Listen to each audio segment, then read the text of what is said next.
Apparently. Am I live? Is this movie crap?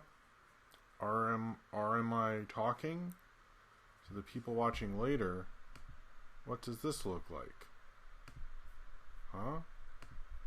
I wonder. I wonder. I wonder.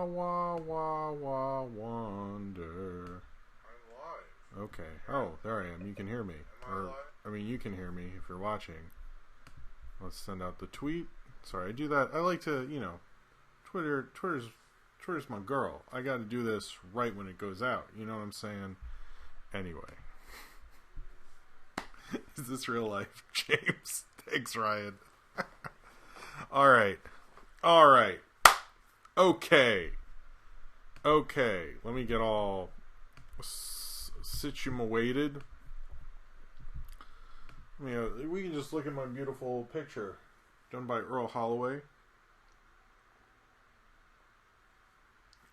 Sorry, I wanted to drink some water. Don't know why. After you see me drink gross Red Bulls, you can see my... Well, anyway, you need to actually see me. And there I am! Hello, welcome to Movie Crap. Hey, what's up? It's Jim. And... hey, how's it going? How are you today? I hope you guys are having a very good weekend, day. That didn't work. Okay, anyway, hope you're having a very good leap day. This is Movie Crap. I am Jim, and we're here to talk about the latest movie and animation news. So, yeah. Alright, so first off, announcements, I guess, is, I will not be here next Saturday. It is Sophie's birthday weekend, and there's sort of too much going on to do it, so I'm not going to. So, there'll still be videos coming out.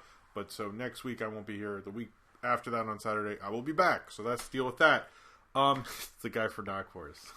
Funny. Alright, and I think that is all the things. Is it the ideal time for dabbing? I don't think so. But yeah, I think this is kind of there's not as many topics, to be honest with you, today. Not really at all. But there's like some major topics, you know what I mean? Like some really big ones. So it's kind of like, I feel like I'll just be talking about a few things for longer for some reason. But we are here. Anyway, it's going to be Sophie's third birthday, by the way. Alright, so let's just, oh wait, before I get into it, sorry. I wanted to talk about how this show and everything I do is entirely fan-funded.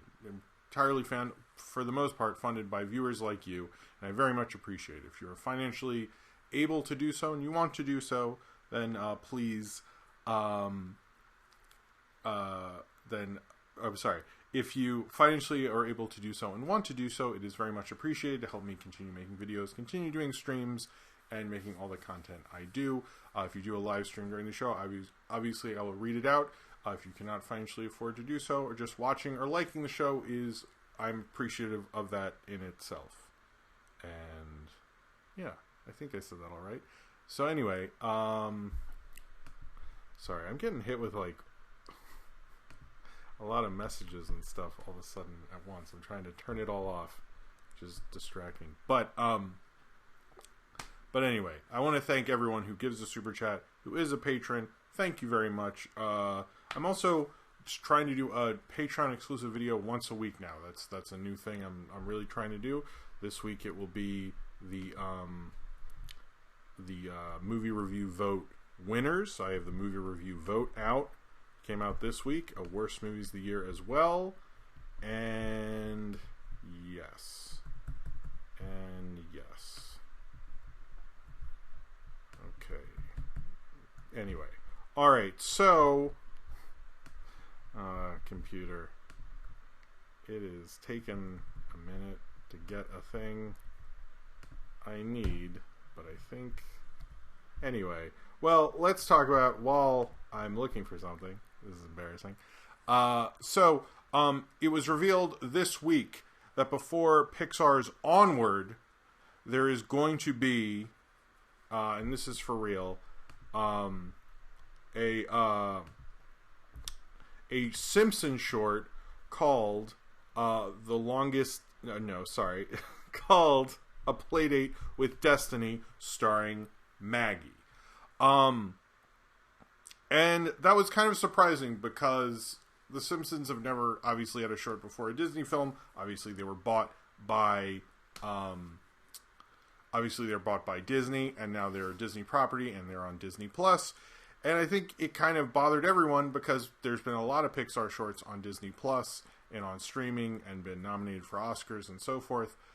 But there haven't been, the last two Pixar movies now, Toy Story 4 didn't have a short before it, and now this don't have Pixar shorts before it. We're just getting a Simpsons short. Now there has been Simpsons shorts in theaters before with the, The Longest Daycare with, before Ice Age, Continental Drift, which I do not remember which Ice Age it is. I'm sure that Rian will tell me. But that has happened before it was nominated for an Oscar. I think this is sad because I want Pixar shorts before Pixar movies. That is what I would like. I think we all want that. And I think it was a shocking thing to hear that this is what they were doing. Apparently it was originally developed for an episode. It was not developed to be theatrical, but then the episode got delayed or something and they decided to make it a short.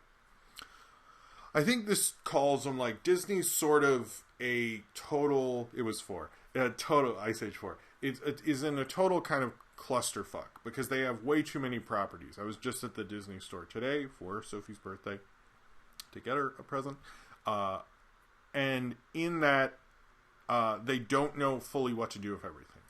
But this strategy and what's going on with The Simpsons, with this short, is that they are trying to get people into The Simpsons again. And what they're trying to do with that is trying to get kids into The Simpsons, because kids aren't into The Simpsons, but there are a lot of kids, like Sophie hasn't really seen The Simpsons. Most kids I know who are in daycare and so forth have not seen The Simpsons. And this way, they will see it and they'll go, oh, Maggie's cool, Dad, Mom, can I watch that? And if you're seeing Onward, most of those people have Disney Plus, or a large majority, especially if they're seeing it first weekend or something, or if they're going to have a strong reaction to it. And then they're like, oh, well, guess what's right here on Disney Plus is The Simpsons. So I honestly think it is a way to go, like, we have this brand. It's clearly not as popular as it once was. Whoa, hold on. 2 super chats in a row. But from Burger Sermon, I don't think I've ever seen you before, Burger Sermon. Thank you for being here, and thank you for the super chat. I blame Olaf for no Pixar shorts. I was going to bring that up. Cheers to you. Olaf's Frozen Adventure, which was on my worst films of the year list. And then Will says, but Jim, another one about Olaf, but Jim, these are the jokers that put the Olaf short before Coco that nobody liked. What do you expect? Cheers to you. And you're right. And hi, Nijikichu. That is true. It is true that they did that before. And that, I think, was one of the worst times because you had to wait a half hour. And a lot of people have asked me later, like my wife who didn't see Coco in the theaters, I did, were like, why did you hate Olaf's Frozen Adventure so much? And I was like, okay, picture this. You wanted to see Coco, and you have to wait an extra half hour. That's already with, by the way, trailers, which is about 20 minutes, under 20 minutes, then Olaf's Frozen Adventure. You're getting on 40 minutes with that. Instead, they could watch Max L's Bright. Max Landis' Bright. You're right. Or they could watch Homeward. But thank you for that, Austin. Cheers to you. Thank you for the super chat. But this is Disney knowing that they're going to have a large audience of children. They're playing this to kids, and they want kids to get into The Simpsons. That's entirely what I think this is. This is not them trying to get The Simpsons Oscar nominated. If they do, that's cool, I'm sure. but it's trying to like maybe get people to think about this. They're probably gonna have some adults who go, you know what, I haven't watched The Simpsons in a while, and I'm already paying for this Disney Plus thing. And Disney, by the way, the main thing that people are really getting Disney Plus for is the library, and that is selling the library they spent billions of dollars on, which they are not fully utilizing for the most part, especially the Fox stuff. But if they do this, they spent billions of dollars on it, they can now use it, so forth. So it is a way to promote The Simpsons. That's entirely what I think it is. I think it is incredibly disrespectful, and it sucks. Now, with the Pixar short thing, and somebody asked me this, and I don't do Patreon questions. Oh, hold on. Man, I feel like I thought I was really had things together, but now, hold on. I got a charger. This is held together by Scotch tape and other Scotch tape. I do have a Patreon question, but it was has to do with this one. I know Will is probably going to say, I have a Patreon question, and I haven't even looked at it because you submitted it really late, so it'll go at the end. But this one I know has something to do with that. A guy named Crystal said, with the Pixar Spark shorts and Disney's Short Circuit shorts on Disney Plus, along with the new Simpsons short being played in front of Onward, what do you think will be the future of Disney animation and Pixar shorts being played before films in theaters? Do you think we'll get more of them eventually, or do you think most of them will go straight to Disney Plus? Now, that's kind of that's from a guy named Crystal. That's kind of an interesting thing to bring up. I think so. One of the things about Disney and Pixar now is, first off, Pixar has a lot of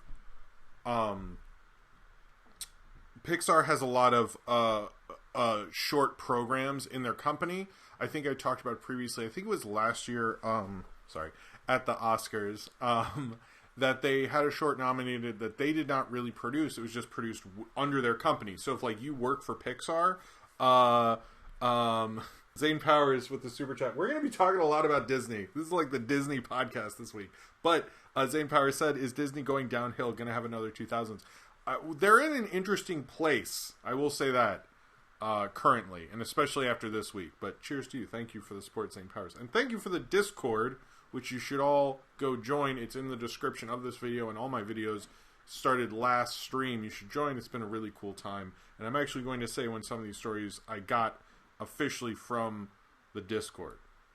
I will try. Some of them I didn't get to label as well, so I apologize. But there's a channel in there so you can recommend stuff. But thank you for the super chat, St. Powers, and thank you for the Discord. It is awesome. Cheers to you. All right.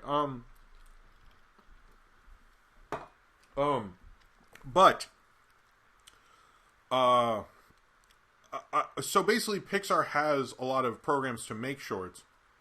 I think they have a lot of talent, and they don't necessarily know what to do with it. And they've been developing directors like Bob Peterson, who I talked about last week. He ends up just doing like, what's he doing? Like,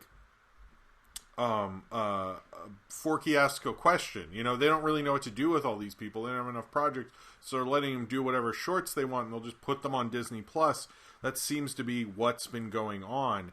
And it's kind of weird because I feel like that experimentation should be done with theaters, but what we're seeing with theaters is we have to have like the biggest thing that'll get people hyped, and maybe, you know, they think if you have a Simpsons short, you'll convince one or two people.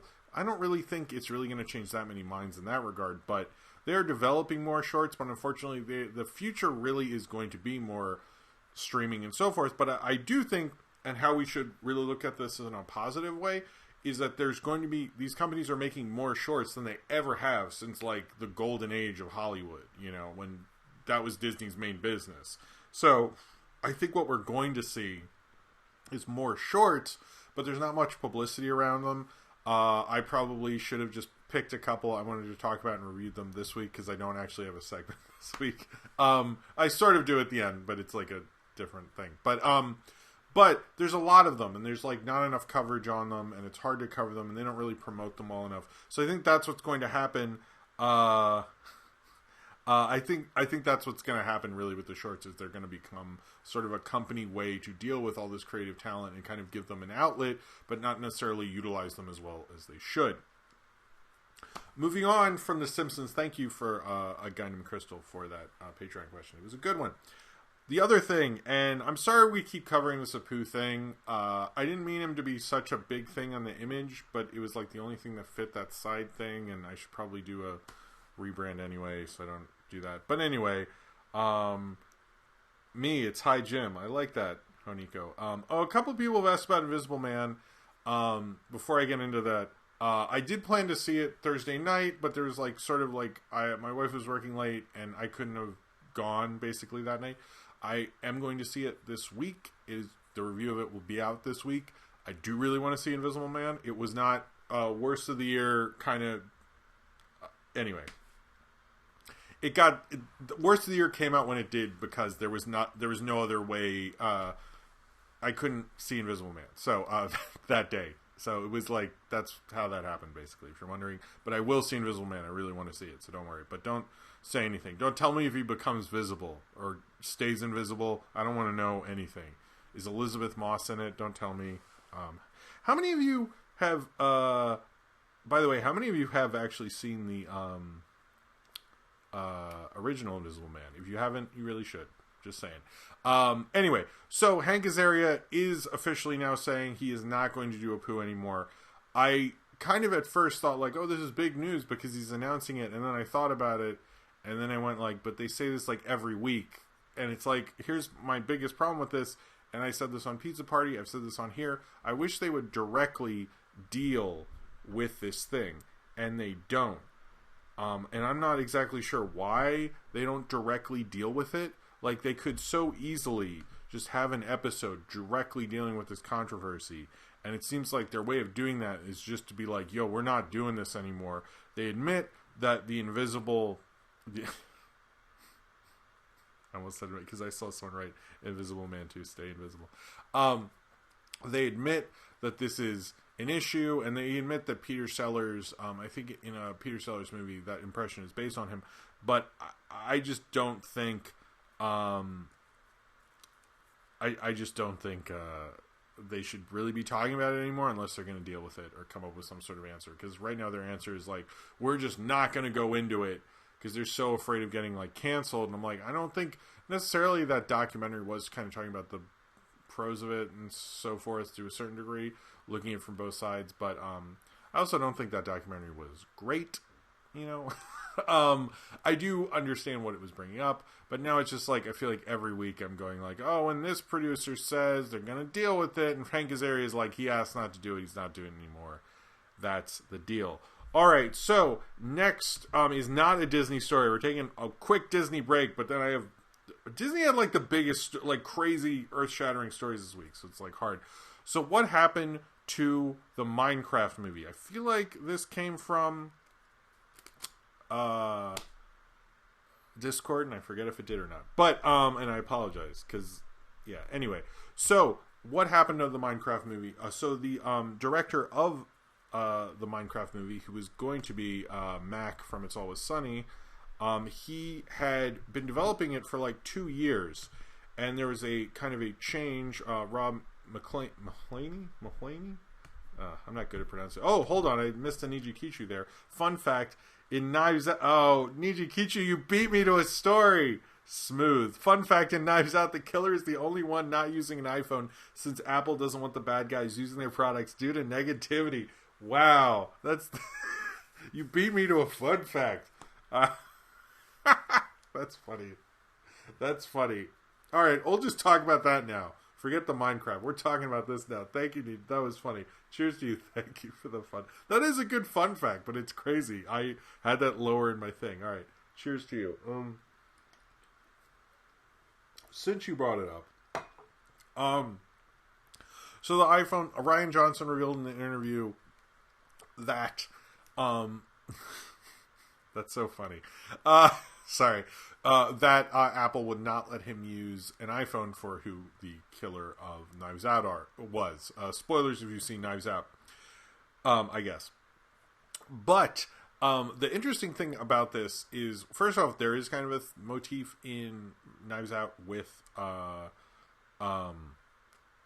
phones, in that the girl, main character in its phone is very cracked to show how she doesn't have as much money, and everyone else's phones isn't, because they have money to do that. It's kind of it's interesting that was a bigger thing, and that they won't let someone who is a bad guy have a phone. That's very much the kind of behind the scenes image kind of changing that they really really want. So I don't know. I found that to be very interesting. I just think it's funny. Nijikichu beat me to it. But anyway, yeah, I found that to be interesting that was a real thing that Apple really does. So that kind of worries me about how they want their product viewed, and especially has kind of extra villainy if you don't want to be chosen to be the villain. But, I guess Androids just chill with that, I guess, But I find that funny. So if you ever see a character with an iPhone, they're not the bad guy, apparently. Although maybe they'll change that policy now that it's been revealed. Anyway, that's just funny that you... Thank you, Nijikichu. That was funny. All right, so the Minecraft movie. Back to the Minecraft movie. Rob McElhaney. Thank you, Ryan Walterson. I knew he would be the one who's like, Jim, you can't pronounce anything, and I can't. Admitted that he spent about 2 years on this movie. He thought it'd be semi like the Lego movie, since you can basically like make everything yourself. Zane Power said, before Super Chat said, aren't most of the family bad guys? That is true. That's a good point. Maybe Apple didn't just meant the main killer. Anyway, cheers to you. Thank you, Zane Powers. But he spent about 2 years. There was executive changes. They never really liked this kind of like open world, like imagination is wonderful kind of ideas with it. And it just didn't happen, unfortunately. He says he did spend a lot of time on it. He really liked the idea of like being able to create your own worlds, create your own environment. He actually quite liked the game and the ideas within it, and was going to do something like that. He didn't really get very far because of Warner Brothers executive shakeup, which is sort of interesting because at the same time, the Lego movie, because he compared it to sort of what the Lego movie was doing.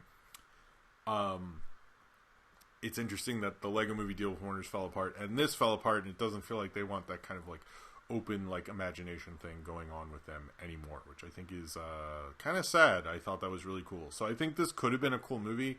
I think he could have directed a cool Minecraft movie. I don't really know like who the star would be. I think Steve Carell was attached the whole time, so I'm curious what that was going to be, what was going to go on with that.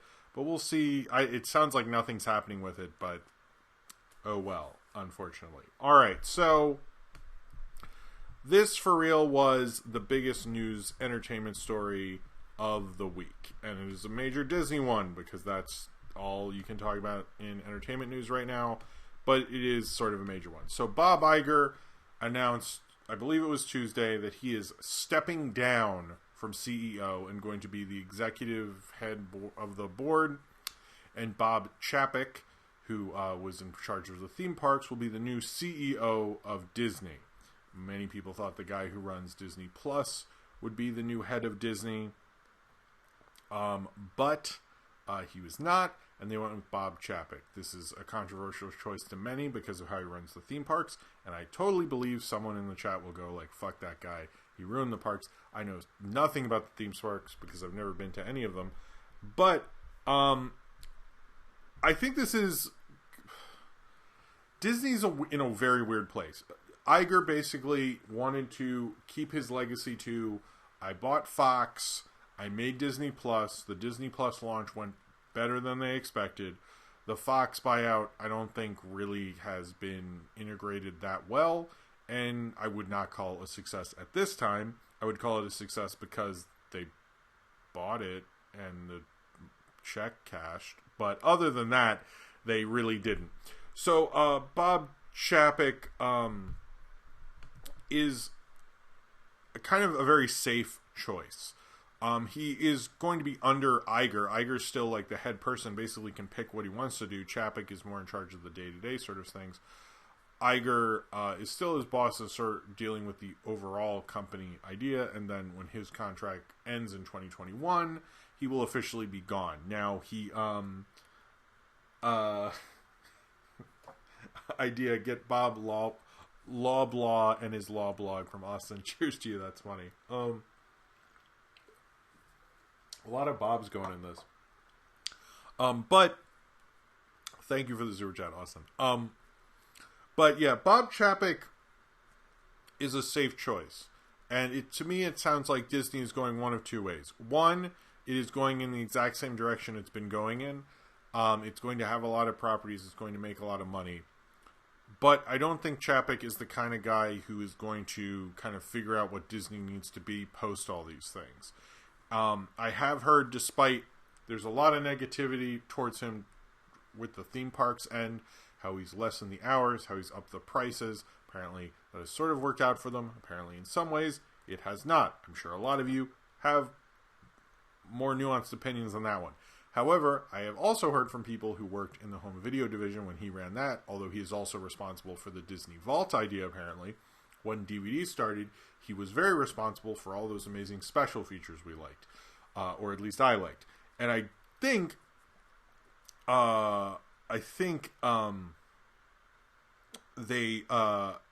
what he could do for Disney Plus is use the extra section more and develop more content to like keep you there. Like particularly with Beauty and the Beast, the work in progress cut isn't there.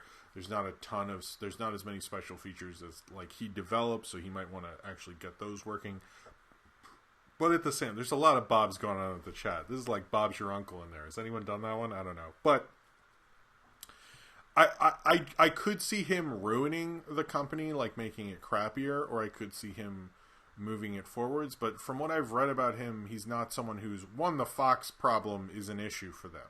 And they need to figure that out. And they need to figure out an arm for the company that deals with stuff that isn't just, for kids and families, which, by the way, if you're wondering, yes, I will be getting to next. And, I think Iger was not as creative as Eisner. He was not as good at creating new properties. I'd say Frozen is maybe his most successful one, the Disney animation ones, but he's more known for like keeping these brands going. That seems to be his thing. He wasn't the most creative person. I don't think he was devoid of creativity, because under Iger's watch, we got things like Gravity Falls, we got Frozen, we got Zootopia. There were, we got Moana, we got original properties from Disney. Like, let's not act like it was all, Star Wars sequels. But at the same time, I don't think, was like changing new things with the company. Like, he's basically the guy who just bought everybody up and, controlled the entertainment industry. And I think now that they've bought everybody up, they need a strategy on where to lead them. And they really need to figure out what to do with that other side of the company. And they need to streamline things. Like the Disney store, like I was said, every time I'm there, it just looks like it's a total fucking mess. And from what it was, which was like you could get obscure Disney characters, you could get this thing, and instead it's like, you have 5 major billion-dollar franchises competing for shelf space is ridiculous. And they need to kind of suss that out. It's like, it's cool that you have so many things to get people in. You can't not have people come in, and that used to not be the case for the Disney store and so forth. But at the same time, they need to chill out. Okay, here we go. Did you get this from the Discord? I like these fun facts. I just listened to this, the How Did You Get Made because of the Discord, actually. But I will read it because it's a fun fact. Anyway, thank you, Niji Kichu. Fun fact, in Master of Disguise, the turtle scene was filmed on 9/11. The crew did a mode of silence while Dana Carvey was wearing the turtle suit. Cheers to you. Thank you for reading that out. I did listen to the How Did This Get Made podcast. It's a good, mostly because of the Discord, actually. I was like, you know what? I for some reason I missed that one. I need to listen to more How Did This Get Made. I'll like catch up, and then a few will get past me. But that was a good episode. Anyway, thank you, Niji Kiju. Your super chats are funny. It's like you're reading my mind. Can you read my mind? Because that's not cool. Don't do that. And now everyone's gonna just go turtle. This chat is legendary. Oh, cool. Anyway, cheers to all of you. Red Bull keeps me like wings. I don't know. Anyway, what I see for Disney, we're not in a good space right now. I think Chapek could do maybe something, but I think he's really going to have to do original ideas that don't just like are cost cutting and things like that. He has to really come up with something new to get everything going. And unfortunately, he has not done that in his career, really. But we'll see. I think this is going to be his greatest challenge, and I think Iger's going to help him get through it. Anyone who's telling you, and some people got mad at me on Twitter saying this has really nothing to do with Star Wars. It doesn't. I'm sorry. Like, Iger leaving, I think it is more like the stock price and the coronavirus and all that stuff. He wanted to bounce. He has said for years he wants to retire. He just wanted to settle. And even before the Fox deal and Disney Plus, he said he wanted to retire. And he was like, okay, this is literally my last big thing. And then I'm out. But the Star Wars stuff, Kathleen Kennedy probably, it seems like they're like changing kind of the idea of Star Wars with Disney Plus and things in advance with Mandalorian and other properties. But I do not think Kathleen Kennedy or Star Wars played any role. Like, the board wasn't like, get Bob Iger out of there. I'm sorry, Bob Iger is too successful. And if anyone tells you that, they don't know what they're talking about. Star Wars still made $1 billion. To them, I think Star Wars is like a property that's still profitable, but they need to refigure out. They probably talk more about Frozen, if we're being honest. Like, in the executive room, they're more talking about Frozen and how to continue Frozen than they are with, like, Star Wars to them is just like Kathleen Kennedy's thing, and Filoni and Favreau will do it. I think it's more just because everybody just makes this content about Star Wars that people love to talk about how awful she is and stuff like that, and she's not that awful, and everyone needs to get a fucking life. Alright, anyway. Sorry. So, there's another thing. Disney, I'm sorry. But this is sort of about two properties. One is Love Vincent, the Love Simon spinoff, and the Lizzie McGuire spinoff. And I wanted to talk about them together because they're sort of related to an issue with Disney, which is what they're going to do with the shows that go to Disney Plus and go to Hulu. Now, Love Vincent, when that was announced, let it go. Thanks. When that was announced, it was supposed to, I think, go to Disney Plus. And they said it was not family friendly and it was going to Hulu, which, since it's a show about a gay romance, and Love Simon isn't really that, I've seen it. It was okay. It wasn't amazing. It's weird to see a studio rom-com about, a gay teen. I'd never seen that before. It's interesting that happened, How offensive, Jim. Sorry. Sorry, I shouldn't have said Gil. They should be more informed, I guess I should say. Anyway, it's Loving Vincent or Love Vincent? No, it's Love Vincent. What's Jim's day job? No. Love Vincent. I'm not sure. Is Love Vincent, like, I don't remember the characters from Love Simon. I remember there's somebody named Simon, right? Or is that a metaphor? Anyway, it doesn't matter. But, what happened with that is homophobic, how they phrase that. And they shouldn't have released that. They should have been smarter about that statement. They should have been like, hey, it's going to Hulu. We think this matches more of what we're trying to do with Hulu than Disney Plus. But the idea that you have things like Splash, which is mainly about how Tom Hanks fucks a mermaid, and, various other properties that have smoking and other things that are not family friendly. And I actually, believe it or not, no, it's, okay. By the way, Loving Vincent is a different movie. Love Vincent is the Love Simon. No, okay, hold on. I'm fucking this up. M Blood T corrected me. It's Love Victor. I keep doing this. Okay. Love. Something just happened? I heard something. Okay. So Love Victor. Love Victor is the Love Simon spinoff, and okay, it's Love Victor. So it's Love Victor. Sorry, Love Vector. Anyway, doesn't matter. Same thing. So Love Victor is the spinoff, and they said they're not letting it on Disney Plus because it's not family friendly enough. Is the thing? They need to figure out this Hulu Disney Plus thing, which they have not done. And as well as with what happened with Lizzie McGuire, is it shut down production. And what's interesting is, I didn't know from these reports, is that Disney thought Lizzie McGuire was going to go to Disney Plus, much like the Lizzie McGuire that's on Disney Plus, and it would just go as a follow-up and be kind of similar in tone in terms of family stuff. And they were surprised by that it was going to update and be a more mature Lizzie McGuire show and be more about a woman in her 30s or coming up to her 30s with the same animated shorts and everything. What I find interesting about that is I thought Disney wasn't aware of that, but everyone who's at D23 seems to say no, they were very much hyping what this was going to be and what it's being presented as. And then Disney went, oh, we're not going to do that anymore. And Hilary Duff, when hearing about Love, Victor, said that they are, she wanted to move to Hulu if Disney Plus wasn't appropriate because she wanted to grow with the audience, and Disney did not really want to do that to Lizzie McGuire, and they fired the original creator and writing team and say they're looking for a showrunner.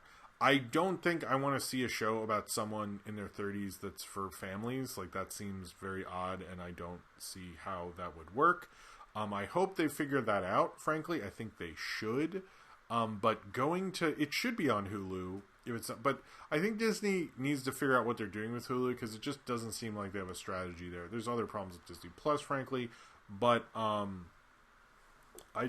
forgot Hilary Duff's the voice of Sunshine, Goodness, and Food Fight. Nice call, Ryan. Well, it's just weird because but I think what they did with Love Victor is 100% homophobic.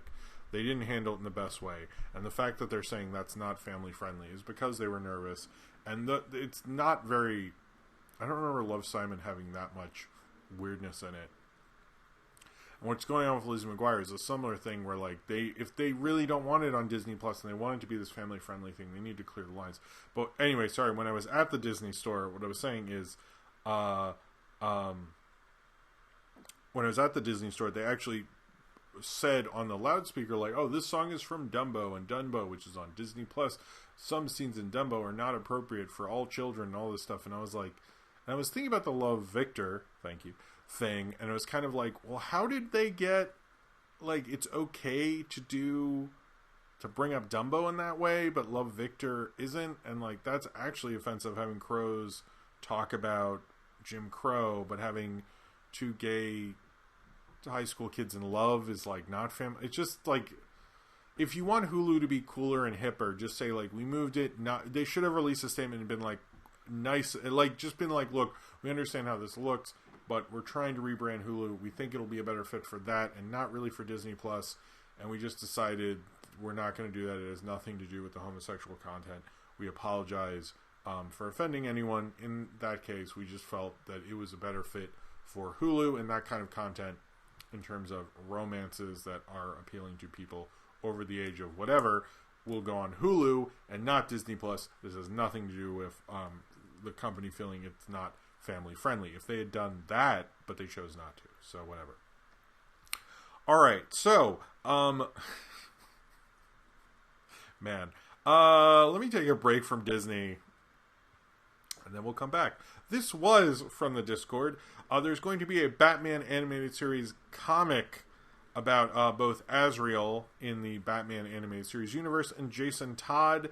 The art will look like the animated series, or like Batman, I think it was called Batman Adventures or something, which was a comic that kind of adapted the animated series stuff in the 90s. It looks kind of cool. I don't really think we get much of a break from animated series. I know when I went to the panel for the Blu-ray box set, which I have, the creators were saying they would like a revival, which I think would be cool, but it is like, you know, the Batman Harley Quinn was part of that universe. They've never really gotten a break from it necessarily, but I think I would like those cool, like, individual stories. This seems like a cooler idea because you get more of the arcs and that, and not just the movie ideas. Because I think the only movie Sub-Zero is okay and stuff like that, but I think Mask of Phantom is the only movie that's, like, really crazy or anything like that. Before I go back to Disney stuff, Netflix will have a top 10 based on their page, wherever, if you're watching it on your computer or on Roku, where I watch it, or however. It's going to have a top 10 most watched in your country, and it's going to update every day. Of course, this is provided by Netflix, not by, we're not sure how they do these numbers, or how they're probably going to use it. They're probably going to use it for to promote things, which is everyone's fear. It's sort of interesting because they're doing a top 10 and admitting like what's maybe doing better than that and so forth. But everyone's kind of calling foul on this because they never really let you look at the numbers or give you much data on that. So that's a little weird. But I'm curious, like, when certain things like Stranger Things are like just dominating streaming, are they for real going to just like let that just be number one for like 17 months or something? Like, that just seems, I don't know, in some ways there's flaws in the system, very obviously, so we'll see about that. All right, so there's going to be a Proud Family revival, which is coming to Disney Plus. This is a revival, not a reboot or anything like that. A revival meaning that it will show the sort of the characters when they're older. I didn't watch a ton of Proud Family when it was on. I do remember liking the character design cool, and I kind of wanted to show it to Sophie. So I guess I will do that. And I saw Tommy Davidson recently in when I watched Juana Man, because that review is for real coming. That is a real thing. I'm not joking. That'll happen in 2 weeks, I think. I'll edit it and put it up. But anyway, the Proud Family is coming back. I knew from a lot of people when I said when I talked to normal people and we were talking about what isn't on Disney Plus, the number one thing I heard was Proud Family. So I think Proud Family might be a property Disney knows that is very popular, and once they really, get that fan base more engaged, they're probably going to see a big spike in that. That'll probably work out for them. I'm not sure when that's going to premiere. Bruce Smith, who worked on Hair Love, is going to be involved, as well as a lot of the creators and the original cast. So that sounds cool. I will have to get more into the Proud Family before it comes out. But I think that it's cool that they're doing sort of more like what the Connors or the Roseanne reboot, which is not a great reboot to bring up with this, but whatever. But similar to basically what that did, which I think could be cool. And yeah. All right. So Shang, I hope I'm saying that, who was the guy who sang "Let's Get Down to Business." So he was the voice of Donny Osmond or the singing voice of Donny Osmond. He who's in Mulan and was sort of Mulan's love interest, is not in the remake of Mulan, which doesn't the live action remake, which seems to take a lot more liberties with the Mulan story than any of these have really done, which is interesting, between like the witch lady and all this stuff. And apparently they were sort of blaming Me Too, because I was like, I don't remember him like sexually harassing Mulan. Maybe I haven't watched it in it's only been like 2 months, but they said they kind of made 2 different characters, and they just felt that didn't give off the right vibe for her to fall in love with a man who had more power than her and so forth. I don't really feel like that relationship gives off that vibe, and I would actually argue that part of the power dynamic is part of the relationship and makes it so wonderful, and that probably would have been more empowering than less empowering, and maybe y'all should get maybe more woke, because that was the whole point of it. But instead of dealing with that makes anyone uncomfortable for like more than 2 seconds, you decide to completely remove it. I'm not like against like social justice warriors or anything like that, but if they're doing bullshit like that, that's stupid. That like blaming Me Too for that is not cool. Like that is not Mulan's fault. That is not like a Me Too fault. That is just like you decided to write it differently. Like, we didn't really want to do that. We wanted to, I feel like this is the same thing as the Love Victor situation, the Lizzie McGuire situation. And this is like someone in Disney needs to sit them down and go, look, guys, I don't know if you know what media training is, but could you just like explain this better? Because it just feels like you say like stupid shit, and then everyone's like, how dare you taking out Mulan? You're taking out this big character from Mulan because of Me Too. Like, that's not right. Come on, just say you changed it. Okay. We have a fun fact from Niji Kichu, and I haven't read it all yet, but I have not thought of it, or I was not going to bring it up in the show. Hold on. Fun fact. While filming Harry Potter 3, Dumbledore and Snape actors placed a fart machine in Daniel Radcliffe's sleeping bag since he was next to a girl he likes. They kept making him fart during the take. That is funny. I have actually heard that before, but I didn't think of it this week. We're having a fun time with Niji Kichu. These fun facts are making me laugh today. Anyway, thank you very much. Cheers to you. I do love your... It's just... The fun facts are funny. That just made me laugh. It's been a long day. I did fart a lot today. I don't know why I said that. I'm sorry. Alright, let's move on.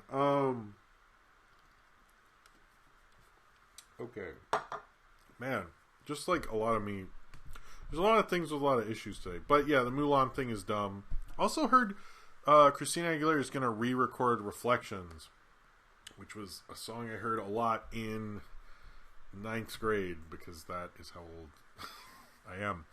Alright, so I guess we're talking about James Mangold. Buster's here. He might show up later. But James Mangold, Lucasfilm star. Buster, don't knock the camera. Do you want to show up? Do you want to be on the camera? Does everyone want Buster here? I did fart today, Jim 2020. That's funny. Say hey. Here, do you want to look at yourself? Hey, look, it's Buster. Buster, what do you think about Disney and its kind of like monopolization of the entertainment industry? No? Okay. Is that it? Or is that all we're getting from you? Okay. Alright. Don't knock the camera if you don't want to be on camera. That's the rules around here.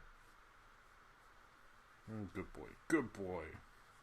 Alright. He's fluffy, so I got a lot of Jim booted. Thanks for the anyway. Alright. Yeah, the Buster's very long haired. Which is why anytime you see me, I'm like brushing. He's a cute butt.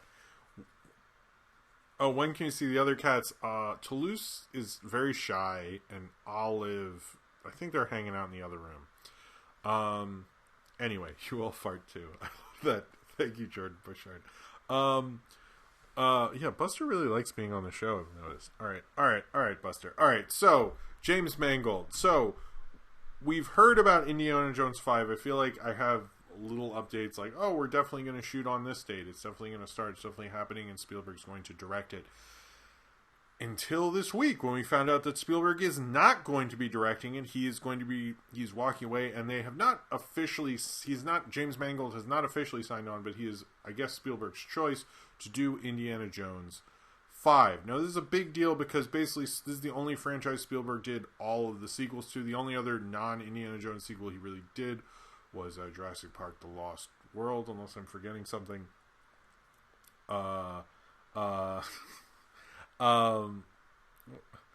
Forever's Art, that was a funny joke. You didn't need to retract that. I thought that was funny. But Buster, come on, man. I'm gonna have to. We'll have to take. I might have to. Anyway. But it's sort of interesting because anyone who's blaming Kathleen Kennedy for this is wrong, because basically, Spielberg does what he wants, and I don't think she first off is his producer. So for the most part, I don't think they clearly like each other. That relationship's been going for a long time. It seems like Spielberg just didn't want to do it. Instead, he wanted to make a West Side Story. Baltimore Jim and the Legend of Creech. Nice, Ryan. That's good. That's good. I like that. Someone needs to make that poster. But James Mangold is sort of an interesting choice, but he's sort of a safe choice. And I think what Spielberg, it's his franchise. Like I was saying, it's his franchise. He's done every single one. It really represents him. But I think this is sort of a weird place. Indiana Jones 5 is in a weird place, because here's the problem with what's going on with Indiana Jones 5. Indiana Jones, the first one, is based on pulp comics. And then each one is kind of based on a different kind of thing of like kind of adventure stories. Indiana Jones and the Crystal Skull was more 50s B movies. To my understanding, Crystal Skull. Indiana Jones 5 would take place either in the late 60s or 70s. Basically meaning that Indiana Jones has gone from being the nostalgia of Spielberg's youth to the nostalgia of Spielberg's directing youth, like when he was actually in the industry. They could have done something interesting with that. If this took place during the 70s, which is bizarre to me, that you'd have an Indiana Jones movie. I know Indiana Jones came out in the 80s, but Spielberg is, started during the 70s New Hollywood era. It's very much what would do. Zane Powers asks, what would happen if we got George Lucas back? That is something I should have talked about, and thank you for bringing it up, Zane Powers. Cheers to you, and thank you for the super chat. George Lucas, to my understanding, is not... We haven't heard very much about him coming back at all. I don't think he'll come back at this time. But, I don't think he'll come back. I guess he could, since it is, Lucasfilm and all that. But he is not involved. Apparently, there might be... The David Kemp script might be rewritten. But I feel like in a kind of... I know Drew McWeeny apparently has a good pitch for Indiana Jones 5, and I don't... Sign up for his newsletter because he's one of the greatest critics going right now. Google him, and he has a cool site where you can sign up. He does free ones, but you also can pay if you want to. But I would find it interesting if as a kind of swan song for Spielberg to deal with the 70s era, because he's never really been that nostalgic for his own movies. He's done Spielberg doing Spielberg. I think the first one to really do that was like Jurassic Park, where he's very knowingly doing his style. And I think it would be an interesting thing for him to do, to be honest, if he was going to do that. Kind of go back to his Jaws, Close Encounters days, things like that. But I think... is Niji Kichu leaving? Or Niji is leaving? Oh, she is... Okay, bye Niji Kichu. Thank you for being here, by the way. Sorry. But I think what... James Mangold, I don't know, he's a very sturdy, good studio director. He's not a bad choice. But to me, it's like, if you're not going to have Steven Spielberg, get like Edgar Wright. I want Edgar Wright's Indiana Jones 5. Sorry. Sounds exciting to me. And I know Spielberg knows Edgar Wright because Edgar Wright helped write Tintin. And I've always looked at Tintin as maybe the better Indiana Jones 4. But I think get an exciting director for this. Like, do something exciting with Indiana Jones 5. Because right now it's just like, oh, okay, it's Indiana Jones 5. That sounds really boring. Why don't we do something exciting with it? And I think that's kind of where we are now. It's like we're having all this discussion about directors and whether Harrison Ford's going to be in it and all that stuff. Let's not do that. Let's come up with an exciting concept. And I think that's really what we need. And if they do have one, I think James Mangold could probably do a fine job, but I would much rather get Edgar Wright. Just Edgar Wright could kill it. Think of an Edgar Wright Indiana Jones. How many people in the chat would be excited for that? I think you'd agree with me. That would be cool. This next one I did get from Discord, and thank you, because I didn't see this anywhere other than Discord. So this is why the Discord is actually really cool. I'm not trying to sell this too much, but I am noticing how it's helped me, so I'm just wanted to say that. They announced directors who are going to be attached to Mandalorian Season 2. Those being James Mangold, Robert Rodriguez, and Bryce Dallas Howard. It's interesting that people who we were kind of hoped about what would get, who we liked from the last one, and we've been told it would come back for the next one. I didn't hear Jon Favreau's name attached to it. I also didn't hear the directors who were really great from last season, like Taika Waititi, Deborah Chow, Rick Famuyiwa, whatever. Constantly people like that. I think that would have been better, because those are the people who made Mandalorian so cool in the first place, and we're not having very many of those people come back. Or Dave Filoni also. I think that would have been better. I'm excited for a Robert Rodriguez Mandalorian. I think that will be interesting. And I think James Mangold will do a good job. I know he was attached to a Boba Fett movie at one point. So I think, those will be cool, but I sort of wish they had the directors who made it so cool last time more attached. Bryce Dallas Howard was fine, but she wasn't like one of the big stars. Like Deborah Chow was really great.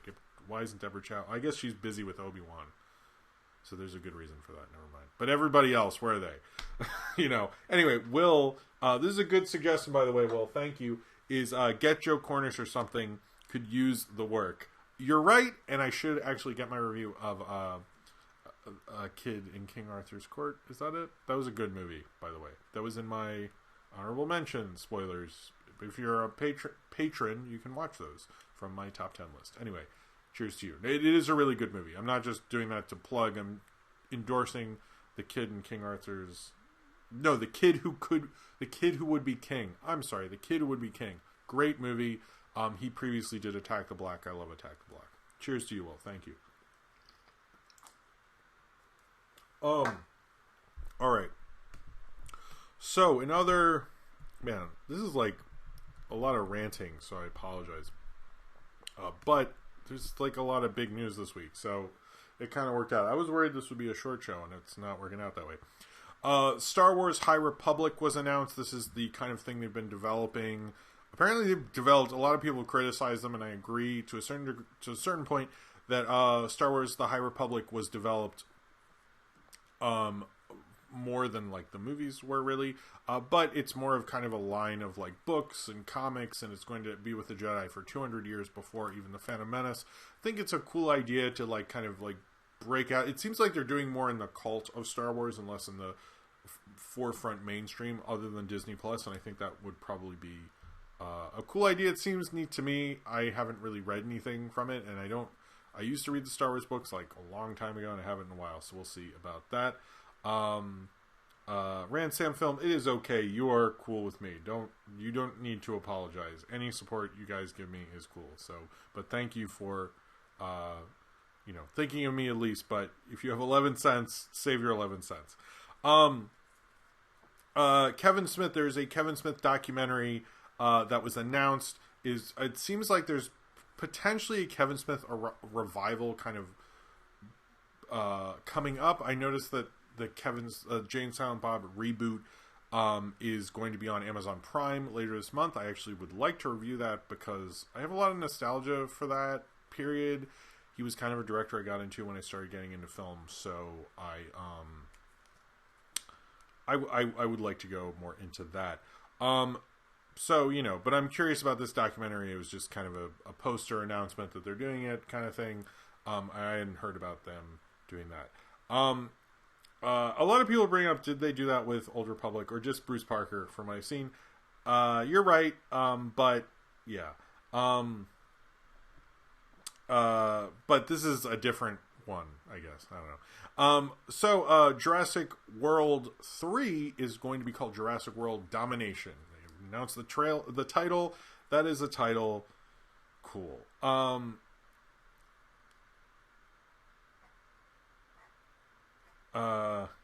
Wait, what? Is Kevin Smith saying? No, Kevin Smith, I don't think he's saying the revival thing. I've just noticed between the Clerks 3 and the documentary and everything, it just feels like something is kind of brimming with him. So in kind of the one sort of serious story I'm going to talk about, Harvey Weinstein was found guilty. He's going to go to jail. He's going to be on the sex registry. There is a possibility of more charges if the sentencing doesn't kind of go down hard on him, because LA has a case against him as well, and there is potential that if he is not sentenced in New York to like a severe like 10 years or something, LA is going to swoop in and kind of put him through their criminal justice system. So I think that is appropriate. I think that is good. Apparently, I learned some of the charges he found not guilty on were because of really stupid things, and I tried to look up more of the legal nuances of that, and I didn't fully know that well enough to explain it. But I think the big thing is that Harvey Weinstein is guilty. It feels like the criminal justice system worked in that case. He sounds, honestly, he's a horrible person, and I tweeted earlier this week that regardless of what anyone says, he was not a good producer, and I 100% stand by that. Miramax was a big part of the 90s cinema. It's how I got into movies. I think it's how a lot of people did. But he made a lot of bullshit. He was not a great producer. He made some really great classics, but those, I don't think he is a great he's a piece of shit, but he also, I don't think his legacy should be like, well, if you don't, other than, if you don't count the rape stuff, he was like really important. He was important in Hollywood history, certainly, but he like, fuck him. Like, he should go to jail. I'm fine with that. I just don't, anyway. The other thing, and this happened at the Caesars last night, it is a French Film Award. Roman Polanski won Best Director. And there were protests about this. This is something that people were not happy about him being nominated. I'm a little confused. I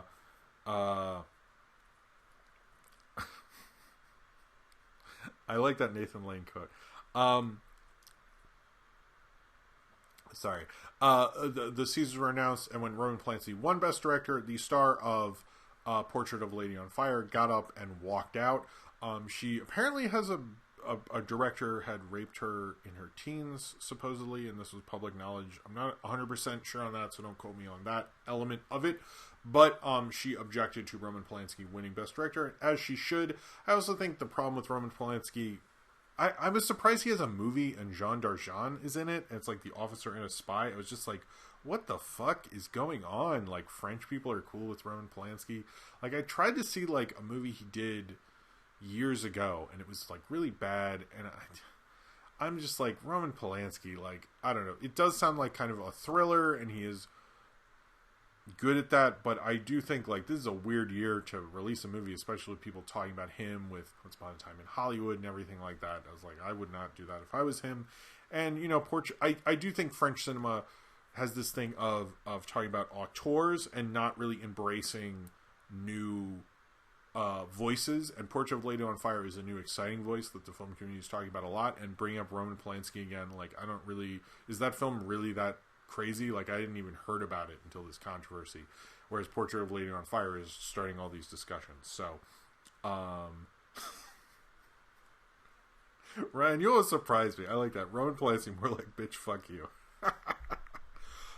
This one is from Will, who I don't know if it's still in the chat, but there's an update on Wolfwalkers, Cartoon Saloon's next movie. They're saying it is still coming this year. They're having, I think it's taking a little bit, but they updated that it is coming out soon. Not all French cinema is boring, Austin. There's good French cinema, don't worry. But Wolfwalkers is still coming. They're still working on it, and I think it will be out later this year. I don't know if they have a deal with Netflix or streaming or anything like that. It sounds like it's going to go to theaters. But they did give an update, and it sounds like it is being worked on, so that is good. And what was it was like a, hold on. Is Will even here? I don't know if he's here. Somebody wake him up. Still here. Sorry. No, if I didn't think you were asleep. I'm sorry. Basically, I'll read the tweet. I'm sorry. We received lots of questions about Wolf Warriors in our recent #AskStory on our Instagram. We know you've had a long wait, but rest assured, Wolfwalkers will be released later this year. We will be sharing all dates with you when we have them, so stay tuned. That's what's up. So Wolfwalkers, apologies. Sounds like it is definitely still happening, and they're hoping to have it out later this year. So that's what's going on with that. Now, the Rumble trailer, I find this interesting that this became such a big story again. I guess because the trailer actually came out, so it's not that surprising if we're being honest with ourselves. But it did play before the Sonic movie when I saw the Sonic movie, so I don't know what everybody else was doing. But it looks kind of bad. It's just, I mean, the idea looks cool, but the movie and the animation itself does not look cool at all. And I do not understand why anyone would be excited for the animation. I found really boring, but the idea of monsters wrestling I thought was really cool. We'll see what happens with that. But it, to me, look, I saw it at home. I saw it in the theaters. I feel like I've seen it a bunch of times. But it was interesting. They premiered it like almost a week before they put it online in theaters. And the fact that it didn't create a ton of buzz before that was interesting. Didn't seem like that strategy worked, but it's sort of, I think, a concept kids could get into. I just didn't like the animation that much. Oh, it's produced by Mark Bakshi. That's interesting. I like that. Will Arnett could save it, but he couldn't save Show Dogs. That's true. That's a good point. So Bong Jun Ho released a list of 20 directors whose work will be pivotal to the next 20 years in filmmaking. He actually numbers it. I'm not sure if that numbering should matter at all, but at number 1 was this director Ali Abbasi, who's Iranian. I've never heard of his movies, but his last film was Border. He also did a film called Shelley in 2016, so he's someone to check out potentially. His number 2 was Ari Aster. Of course, a lot of people on here who I don't know. You should check it out. It's on most sites. Robert Eggers is on there. Jordan Peele, Jennifer Kent. Trying to think who, kind of like the usual suspect. Kristen Johnson, who did Camera Person, who I really need to see, is on Amazon Prime. That's like a movie I've been meaning to see for a little bit. Francis Lee. Yeah, but it's a cool list. I think it's cool that I didn't see this one. David Robert Mitchell's on here, who did Under the Silver Lake and It Follows. I need to see Under the Silver Lake, but that's cool. Sorry, I'm just like kind of scrolling through it. I thought I saw around. Jennifer Reeder is also on here. Sorry. And I think that's everybody. Anyway, yeah, I just thought that would be... Oh, Chloe Zhao, who's doing Eternals. Anyway, I just thought that'd be cool. It's cool that he's using his publicity to talk about directors and the potential of them. Next up, we're kind of towards the end, and then I'll just do a quick thing. I actually wanted to talk about, believe it or not, on the Lily Singh late night show, because I keep seeing videos on it. I just wanted to say something, and then we'll get to questions.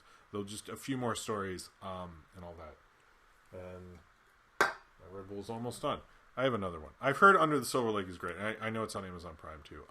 So the New York Toy Fair, I did not get to go to it, so don't ask that, was this week. From the pictures I saw, the main thing, there's a Defenders of the Earth figures, which surprised everybody, including, if you watch Toy Galaxy, it is a great YouTube channel, and they just did one on Defenders of the Earth, and then they came and saw that poster of those figures. You can't actually buy anything, they're just like floor models. The Back to the Future toys, including the animated series toys, were there as well.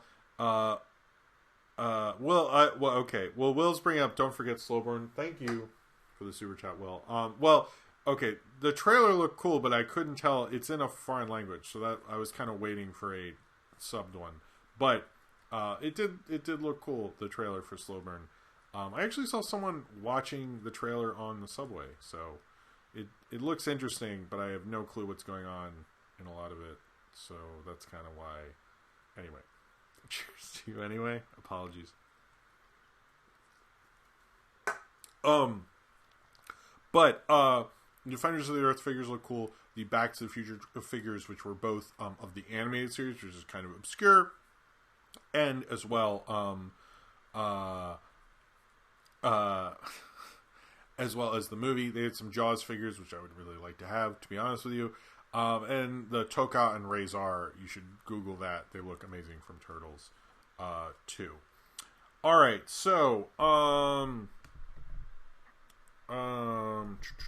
okay, so only a couple stories, and then the sort of a segment, and then questions, if you know what's up. Alright, so, Cashier du Cinema, who are the French film magazine who's famous for basically is where Francois Truffaut and Jean-Luc Godard, this is way more French cinema than I've ever covered, but it's sort of a big thing, came up with auteur theory. If you look at what I guess is my most watched video of all time, which is what is auteur theory, I talk about it, and that it is probably one of the most famous film publications ever.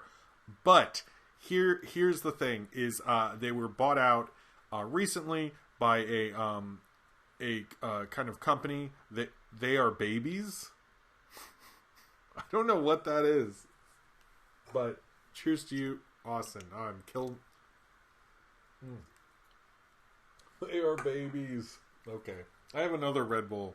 Anyway, but thank you for the super chat, Austin. That was very much appreciated of you. Okay, no, it was just something.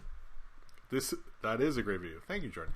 Anyway, so Cashier du Cinema was recently bought under a parent company thing, and they found, this is the kind of quote from it. So all the staff basically walked out. It's a quote from Turtles too. Okay, sorry. You're right. No, I know. Okay, sorry. From Toka and Razor. So basically the entire staff of Cashier du Cinema walked out. And decided they don't want to have anything to do they don't want anything to do with the magazine anymore, because of the parent company that bought it was owned by 8 producers who created a conflict of interest for a critical publication. Whatever articles are published, there would be a suspicion of interference which is like, damn, okay. So I don't really believe that. I don't know who these 8 producers were. I think you can still have an opinion and so forth. I guess they felt that that was not transparent enough, so they decided that they were just going to shut down one of the kind of greatest film magazines of all time. I'm curious what they're going to do with it. I haven't heard anything. This wasn't a story that was really getting shared in a lot of film sites and so forth, although it is, like, in all actuality in film history, it seriously is one of the most important publications of all time. So it would be sad if this is how it goes down. If they want to hire me to figure it out, I would be more than happy to. I'm sure they are not watching this stream. But, and that was a dumb joke that people on YouTube who are sad make, I guess. But that is basically, I think, kind of a sad situation for the way for it to end. I'm sure there's more subtle nuances to the whole situation, but I just bring up that that's the possibility that that publication is over, which I think is a publication that goes all the way back to the 1950s in a really exciting time for French cinema because of World War II. This is actually this is a kind of film history thing. Because of World War II, basically no new Hollywood films are coming out in France. So the first early era of the 40s all came out in France, all within like 3 or 4 years. Like, I'm talking like Citizen Kane, Casablanca, like all these crazy big classics. So like once a week you get a crazy big classic because they're just putting things out like in an insane amount. And then you got like a crazy amount of cinephiles because the movies were like Citizen Kane, Casablanca, like weeks after one another. I'm sure everyone was going crazy, like, movies are insane right now, holy crap. But anyway, Cashier du Cinema looks like it's over, so I think that is very sad.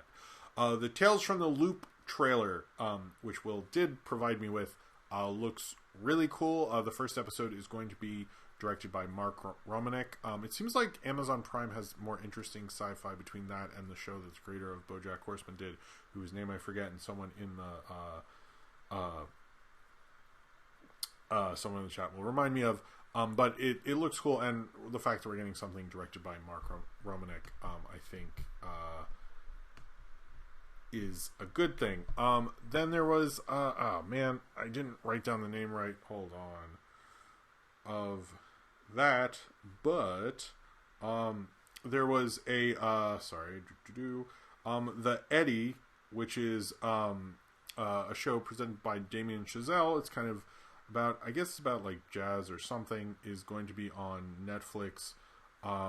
Yeah, I don't know. It looked kind of cool. I like the opening kind of little trailer thing that Damien Chazelle is presenting from it. We'll see what goes on with that. I'm curious what Damien Chazelle's going to be doing with everything with him, because I don't think he has the most respect right now after La La Land, and First Man didn't really work out and bring that back for him, so he's in an interesting place. And I know that script about early Hollywood, or the silent era Hollywood, is trying to bring him back. But I think that Eddie could possibly do that if people like that on Netflix. But he still has a lot of opportunity, so he has the opportunity to come back if he wants to. So, Undone. Thank you, K-Master. Alright, so I'll talk about one thing that on the Discord they wanted me to talk about, and I think it is worth mentioning before I talk about one thing, and then we'll get into questions. There was that story that Henry Cavill was cast as Wolverine in the MCU. He wasn't, because it wasn't a real story, because it was like comicbooknews.com, and for some reason, if anything starts with comic book whatever, it's never accurate for some reason. I'm not sure who came up with that crap, but they're not, so that's fine. But I kind of try to pride this show on having sources, and I don't want to adhere to this class system of movie news sites, but unfortunately you sort of have to, because a lot of the smaller ones will come up with these kind of fake things to get people, sadly, to go on their site. But the problem is you have fake information, and I think you should have accurate information rather than just talking up bullshit. It's one thing to say this is a rumor and present it as a rumor, and it's another thing to make a bunch of crap up, and that's basically what they're doing with things like this. Now, sometimes someone in a production will have sort of the wrong info, what they think is the right info. That happens. That's fine. I get it. But this is not what's going on there. This was clearly not going to happen. Marvel is not going to sign Superman to play Wolverine, guys. It's just, that's not what is a thing. He might play a villain in one movie, but he's not doing that.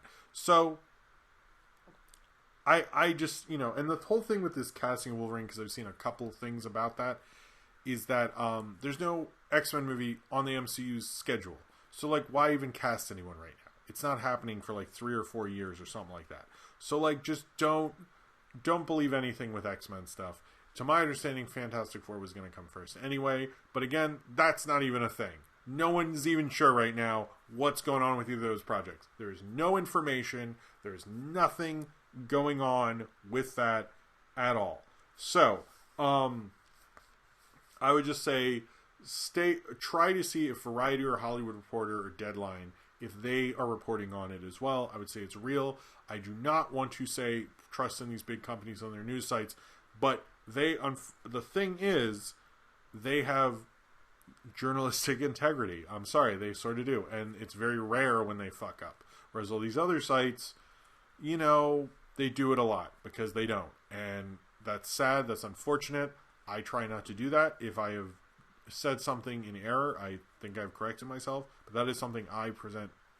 I do it because I do not like to say the wrong thing. I like to be informed, but I also don't like to do that to my audience. I don't think that's fair to you, because you're coming here expecting me to have the right info, and if I don't, like, what's the point, really? I could just make up a bunch of weird movie news. That actually wouldn't be a bad stream idea, but I could just make up a bunch of bullshit. But if I did that, I would, like, tell you I'm doing it. I wouldn't go like, oh, George Lucas is coming back and he's making a Nancy Drew movie. Post it all up on the Twitters, Anyway, I just don't like that stuff. I don't like it happening. It became number one trending on Twitter. Otherwise, I wouldn't have talked about it. But I was like, it was actually a pretty big thing. It was a big thing. It shouldn't have happened. It's bullshit. I don't believe doing those kind of clickbaity things. So before we get to questions, and I feel like people don't really want, I don't know. Okay, so here's the thing. I have YouTube on a lot when I'm cleaning or doing stuff at my full-time job in the background. And for some reason, my algorithm, probably because I read too much about entertainment news, and I'm very sort of interested if there's ever a late-night story. I get really into that for whatever reason. I don't really talk about it because I don't actually watch that much late night. But I keep seeing these things about the late night with Lily Singh, which I find odd. And here's the thing, is I used to watch a lot of late night TV. That was literally like when I was a teenager, I would sit down at like 11:30. I might be like on the computer, but it would be on from like Letterman at 11:30 till like later, whatever the show is after Conan until then. So here's the thing about that. With Lily Singh, I get what they're all saying. That show is not good. I don't actually like any of her content at all. Like, I'm not into her. But I think they're totally misunderstanding the importance of that show. And they're trying to make it talking about building something up or reporting something falsely. I think a lot of these people don't understand what that show time slot is, which is at 1:30 in the fucking morning. Is that show before was Carson Daly's for a long time on NBC. I found that show to be such a weird anomaly because Carson Daly basically kept the show's budget really low. I originally watched it when it came on. It was on a big set. It was actually on SNL's set on days off, and it was like, SNL's set is huge. He pared the set down, and then it stopped being like a traditional talk show, and he just have segments, and he would host it. That show could be really good. They actually did a cool thing with that show where they had one where it was just like, let's hang out with Guillermo del Toro. He had his cool, like, weird monster book house and stuff. Like, they would do cool stuff like that. I didn't watch it every week I didn't watch very regularly at all, but when Sophie was waking up in the middle of the night and you kind of like, she would just be up and I just try to put something on, I would watch that show a bunch. And, Carson Daly, that show, you'd have a cool interview with someone that no late night show would have on. It'd be interesting because it's just them talking. And I don't hate Carson Daly as much as most people my age. I think he could actually do interesting stuff with that show, and he did. Particularly, if you like the Deftones, he had the Deftones on in so many different cool ways throughout the run of that show. So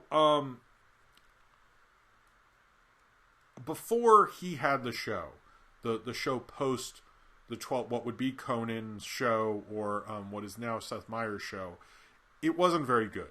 It was a bad kind of show. They had Fridays, which was really bad. They had Later with like just kind of a sit-down interview with one person. Stuff like that. It wouldn't be amazing. I remember they had Ray Park on in the 2000s, whatever version of that was. It was alright. But it was never that funny, never that interesting. And it's basically the Lily Singh show has gone back to that. Now, why have a show on at 1:30? That's the thing that no one's really asking about this. And you're probably like, well, why did they have Carson Daly on that for that contract for so long? Well, I think they knew signing Carson Daly was the nostalgia factor was eventually going to work out for them. And they have someone who can host stuff, who has a fan base, and guess what? Now, everyone who used to watch Carson Daly is waking up early and has the Today Show on, so they'll watch it because like, oh, and Carson Daly, I grew up with him watching, Backstreet Boys and all this stuff. Seth Meyers is better than Fallon, and Ryan's right. So they had him under contract. They had him in the NBC family. They could use him anytime he wanted. They had their own kind of like Ryan Seacrest, but like way more laid back than Ryan Seacrest with Carson Daly. And that's basically what they're doing with Lily Singh. They're just they're just having her around in case they need her. That's what they're doing. And that show doesn't need to do that well because it's on at fucking 1:30. I mean, I don't know. That's not. I don't know. So anyway, I find a lot of what people are covering about this thing is they're misunderstanding that what time slot was. Now Carson Daly was on for literally so long that none of the people who were covering it, I think, ever even saw or heard of any show that wasn't Carson Daly at that time slot. But as well as that show was a long-running show, you're going to have your fan base and audience. I don't think what she has is a good show, but I don't think how people are covering it is really appropriate or they understand what they're really doing. What she's, what that slot even is, which is just a way to like keep talent under their umbrella and maybe do something with her later. They clearly don't know what to do with her, and it's not very funny. I will agree with that. And it does seem like a bit of a disaster, but I don't know. Maybe this was a dumb segment. I just wanted to talk about it because I had no one to talk about it with. So, yeah. All right, questions. Sorry. I should have found something to review. I was going to talk about that Doctor Who Nelvana show, but I was like, there's too many details of the show that didn't happen. But anyway. All right, let's just do questions and then let's call it a night. So, I like the Slipknot thing. So let's do the questions. Well, no, sorry. I got to do Will's question, then we'll do the question. Sorry, Will, about the slow burn thing. All right, so Will said, for the Patreon question, I already did the other one for a guy named Crystal, but this is Will's. It seems like we're constantly getting remakes of old properties that most people don't even want. Is there an IP that you would actually like to see a reimagining of, and who would you want to see remake it?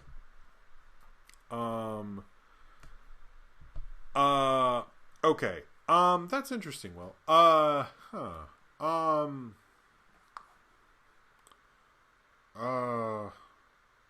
This is maybe a one you should have posted earlier because now I'm really thinking about it. A property that I would want to see remade that I don't think anyone's like asking for. I would actually, I keep referencing to people that there's this thing called James Bond Jr. I wouldn't mind an update of that, to be perfectly honest. Defenders of the Earth I think would be cool as well. I think in terms of reboots, Unsolved Mysteries, I'm waiting for that reboot. In terms of movie reboots, I wouldn't mind kind of a good kind of Die Hardy kind of thing, like a Die Hard in the kind of remake. I think we could use a good one of those. I wouldn't mind if I actually wouldn't mind if someone did something interesting with Death Wish. I think Miss 45, which is a kind of feminist sort of version of Death Wish, could do with a really good reboot. Although I love Miss 45, and I think I'd probably hate a remake, despite the fact that I just pitched that. Yeah, I don't know if I can come up with one this quickly for that. That's an interesting one. I don't know. I can't really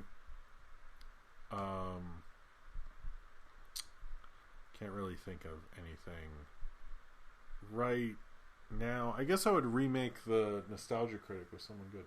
I'm gonna open this Red Bull because I'm getting a little. I want to get through this. Sorry. All right. Let me think on that. Maybe I'll try to answer it at the end there.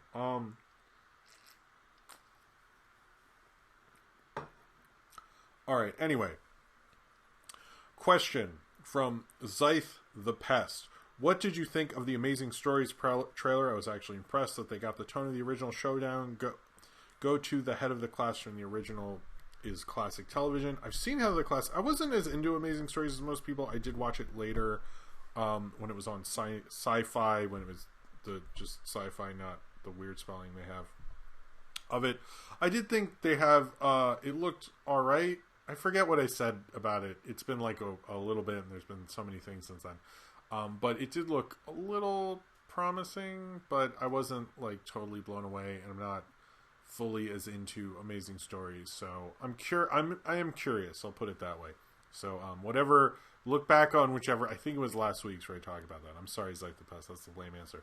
William Ellman. Sorry. What is your favorite silent horror film? I would say Haxan is William Ellman's favorite. I don't know if I agree with the Haxan necessarily. I mean, Cabinet of Dr. Caligari celebrated its 100th anniversary this week. I would say Nosferatu would have to be on there. I might go with Cabinet of Dr. Caligari or Nosferatu over Haxan, although I do like Haxan, but I'd probably go with either of those, to be honest. I saw Phantom of the Opera once in a church with an actual organ playing accompaniment to it, and it was amazing. I don't love that movie, though, but I would say that should be on there. It should be mentioned, and I mentioned it. Austin, have you seen Glitch Text yet? No, I haven't, and I probably should at some point. Remember when the Slipnuts dude was in the Nostalgia Critic episode? I didn't. Sin Sam Satan. I haven't, sorry. Jesus B, favorite Lord of the Rings character. That is easy. It's Gandalf. Come on. Everybody. I like Gandalf in the Bakshi one when it was John Huston, before it was Ian McKellen. I go way back with Mr. Gandalf there. Cornbread. If you were still... If they were still available, would Sparks be your energy drink of choice for movie crap, and do you think you'd still go with Red Bull? I probably would still go with Red Bull because Sparks gets me really drunk, and I don't think that would be a very good episode. But if Sparks came back, I might open it up at the end of the show. Sinan Sam Satan, I think that's how you say that. Buy anything from the Criterion Flash sale. I usually don't, just because I don't like to spend money on stuff because I have a kid and money, just to, all my money goes to like my family and things of that nature. But I would like to, but I just can't really do that. But I did get that Godzilla box set for Christmas, so I'm kind of good right now with that. Nathaniel Fogel, worst movie remake you've seen? I'd say recently Spike Lee's Old Boy, but Lion King I'd say actually most recently Lion King, but Old Boy comes to mind. Jordan Salafalo, has David Ayers, director of Suicide Squad, ever directed a good movie? I think Fury wasn't bad. End of Watch was, I believe that was David Ayers. That was pretty good. I would say those. But yeah, the last two, not so great. But those were better. He seemed like he was a lot more promising with those two. Bruce Parker, why are people seriously into the idea of remaking Back to the Future? Is this manufactured or are we this foregone in film discussion? Well, I did talk about a time where they got sort of far on developing a Back to the Future 4, and that was a movie crap short. You can watch that. That's there and stuff. I'm just saying, I have talked about it. But anyway, I'm sure you knew that, Bruce Parker. I'm sorry. But I think people talk about it because of the deep fake thing with Robert Downey Jr. and Tom Holland, and then Tom Holland said, I have had discussions. The thing about Back to the Future, which is confusing, is Robert Zemeckis and Bob Gale won't let it happen, but at the same time, they are protected by a producer named Steven Spielberg, and if Steven Spielberg wants to remake Back to the Future, he probably fucking will if he wants to. But it sounds like he can only go so far with it, and he can probably convince the studio to spend money to pay for a screenwriter and shit like that, but he probably can't convince everyone to sign off on it completely. So it is probably something they like try to do and go, hey Bob, like hear me out though. And Bob's like, Spielberg, shut the fuck up. I'm not making Back to the Future. So that seems to be, to my understanding, what's going on with that. Zane Powers, thoughts on, where did I lost you? Hold on. Where's Zane Powers? Sorry. Oh man, there's like a lot of questions. Where is he? Zane Powers, thoughts on the fact that Harvey Weinstein was confused by his verdict since he says he's innocent? Yeah, I don't know. I guess, hubris, I guess that would be what I would say. I don't know. I don't know why he thinks he's not guilty when, I think he wants to pretend he's innocent because he thinks it'll protect his image somehow, but he's an idiot. So I just, what an asshole. Just like, and I remember his lawyer was like, no, he took it like a man. And then I heard he was like, I'm confused. Why would I be accused of this thing? Like, it doesn't sound like you took it like a man. The Big Bang Theory bro 333 returns, says thoughts on the Spawn reboot finally moving forward. I'm happy about that. It sounds like a cool idea, frankly. I hope it happens. I'm a little nervous. I think, is Todd McFarlane still directing it? If he is, I'm curious about that. But I think that's something we need right now. We need different kind of 90s comic book movies, and I think that's something that deserves a good comic book movie. Spawn was kind of one of the bigger comic books of the 90s, so I think I'm happy about that. Ryan Walterson, have ever seen your IMDb page? I have. I noticed you're putting Werewolf in New York. Most of it is like films done by my friend Matt Berry, who we have a new one coming out. I don't think it's online yet, but I'm very proud of that one also. And most of that I know Pizza Party's on there and Knock Force. So I have seen it. I don't look at it like every day. But yeah, it's cool to have an IMDb page. I'll say that. It is cool. Austin, would you ever battle an evil Jim in review or have an ongoing storyline, because those are great for reviewers and are not dumb and stupid? Yeah, that's why I never did it. I just like to sort of talk about the stuff, and I don't really want to do all that stuff. So, Sinram, Knight Rider, good call. They did reboot that, but I don't think it worked out. I used to watch Knight Rider as a kid. I was so into that when I was like real little. I need my magic gun. Nice. A nice Bruce Parker. Lauren Jones, any tips for someone starting their first job? I'm going to start as a car hop at Sonic on Monday. I would say, if you want the job to work, just try to look busy, because if you come to your boss and they're like, what are you up to? And you just say a bunch of stuff that is stuff that you're supposed to be doing, they're usually impressed by that. In terms of having a job, like it literally works. If they're like, "How's it going?" Go, "Oh man, so it was crazy. I was just at that. They asked for this, but I know you don't want that. I just want to let you know about this," and like go over a bunch of stuff. And then they'll be like, "Oh, this guy's a good worker. He's talking about work." Depending on how cool your boss is. If they're not cool, just talk about work. If they are cool, then you can talk about other stuff. But if they're not cool, just talk about work. It's a better idea.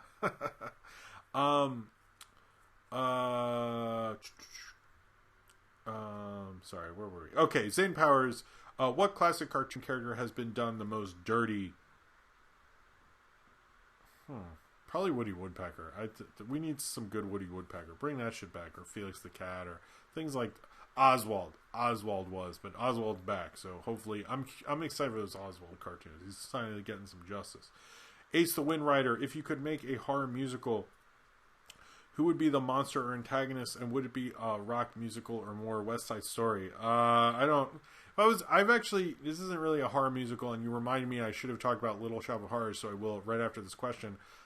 But I will say that I've always wanted there to be a Pink Flamingos musical. I think that'd be a really cool off Broadway kind of play. It'd be really cool.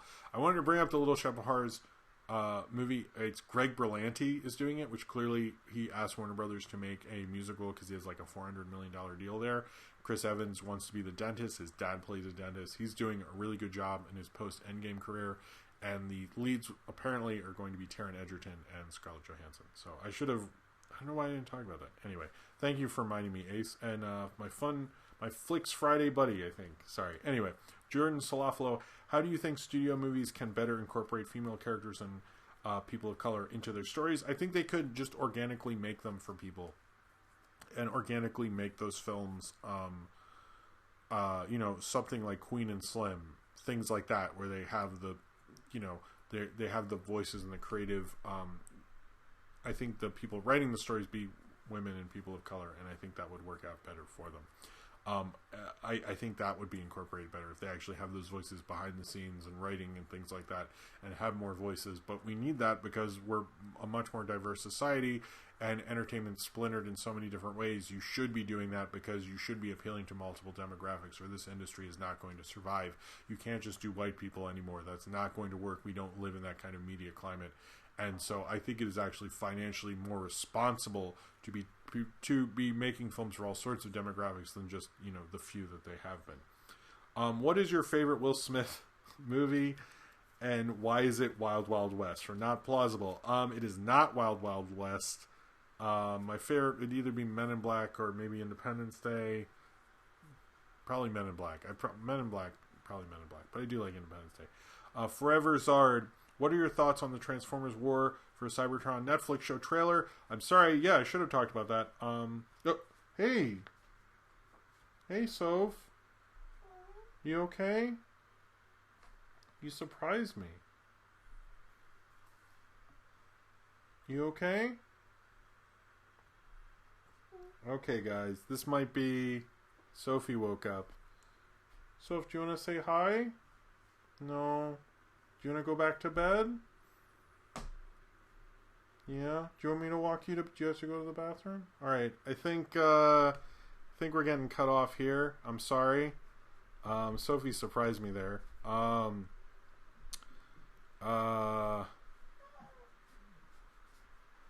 You okay? What's up? Alright. I think that's it, guys. Alright. Sophie, can you wait 2 minutes so I can say bye to everybody? Are you okay? Okay. Alright. So, Sophie surprised me there. Alright, guys, that is it. Check out my videos from the last week. I will be back in 2 weeks, because next week I'm off for Sophie's birthday. I'm sorry I didn't get to answer everyone's questions. You guys are super understanding, and thank you so much for all that. Check out the videos I'm going to do since then and all that stuff. Check out the videos I've done this week and check out the videos I will do. I hope you guys all have a great week. Yeah, anyway, Sophie's getting impatient. I'll see you guys next time. Thank you very much for watching, and subscribe if you would like to. You want to say bye, Soph?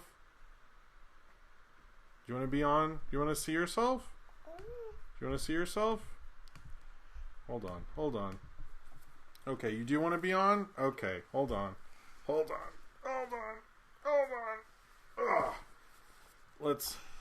How are you doing? See, that's you. That's the camera. You want to say hi? Hi. No, say hi to this thing. Say good night, everybody. Good night. Okay, you okay? Okay. All right, guys. Join. Austin's right. Can you say join the Discord? No, probably not. Sorry. She did express interest behind the scenes, right? Yeah. Okay. That's it, guys. I will see you next time.